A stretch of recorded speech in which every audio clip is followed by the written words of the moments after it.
Bonsoir. Ce soir, c'est mamie qui raconte. L'histoire du dragon au cœur d'ambre. Il était une fois, au-delà des montagnes où les nuages touchaient les sommets enneigés, un royaume appelé Elaria. Dans ce royaume vivait un jeune garçon nommé Elias. Il n'était ni prince, ni chevalier, ni même un grand sorcier. Il était apprenti forgeron dans un petit village entouré de forêts. Pourtant, depuis son enfance, Elias faisait le même rêve. Dans ce rêve, il se tenait devant une immense porte de pierre et derrière elle, quelque chose respirait lentement. À chaque souffle, la terre tremblait et une voix lui murmurait: «Lorsque ton cœur cessera d'avoir peur, tu me trouveras.» Elias se réveillait toujours avant de découvrir ce qui se cachait derrière la porte. Un matin d'hiver, alors qu'il travaillait dans la forge, un vieil étranger entra dans le village. Il portait une longue cape grise et une épée brisée. «Je cherche quelqu'un», dit-il. «Et qui?» Le vieil homme fixa Élias. «Celui qui possède le cœur d'un dragon.» Élias éclata de rire. «Vous vous trompez de personne.» Mais le vieil homme posa alors sa main sur la poitrine du garçon, et une étrange lumière dorée apparut sous sa peau. Le sourire du vieil homme disparut. «Non, je ne me trompe pas.» Cette nuit-là, des créatures noires descendirent de la montagne. Elles attaquèrent le village, cherchant quelque chose qu'Élias ignorait posséder. Pour sauver les habitants, le garçon s'enfuit dans la forêt. Il courut jusqu'à une falaise qu'il n'avait jamais vue auparavant. Devant lui se dressait une porte de pierre, la même que dans ses rêves. Élias posa la main dessus et la porte s'ouvrit. Une chaleur immense envahit la caverne. Au fond dormait un dragon gigantesque, aux écailles couleur d'ambre. Ses ailes étaient repliées autour de son corps et une ancienne cicatrice traversait son visage. Le dragon ouvrit un œil. Enfin! Élias recula. «Mais tu parles?» «Depuis 1000 ans, répondit le dragon, mais personne ne m'écoute.» «Pourquoi m'as-tu appelé?» Le dragon baissa la tête. «Parce que ton cœur contient une partie du mien.»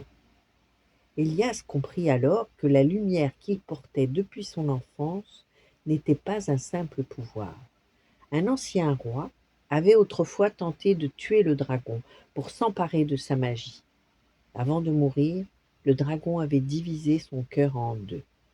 Une moitié était restée dans son corps et l'autre avait été confiée à un enfant humain.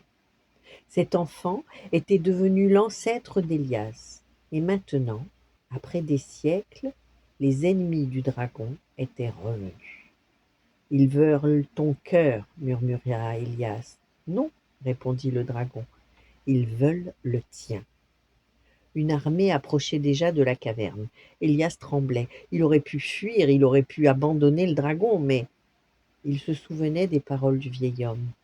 «Lorsque ton cœur cessera d'avoir peur, alors il s'avança.» «Mais je ne sais pas combattre.» Le dragon sourit. «Ce n'est pas pour cela que je t'ai choisi.» «Alors pourquoi?» «Parce que tu as peur et que tu avances quand même.» Le dragon déploya ses ailes. Élias grimpa sur son dos. Pour la première fois depuis 1000 ans, le dragon d'ambre quitta sa prison. Ils s'envolèrent au-dessus de la forêt. La bataille fut terrible. Les soldats lançaient leurs flèches, les sorciers déchaînaient des éclairs, et la montagne elle-même semblait vouloir s'effondrer. Mais Élias découvrit quelque chose.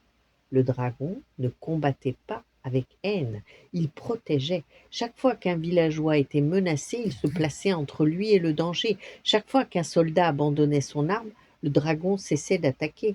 Finalement, le chef de l'armée se retrouva face à Élias. «Donne-moi le cœur du dragon», cria-t-il, «et je ferai de toi un roi.»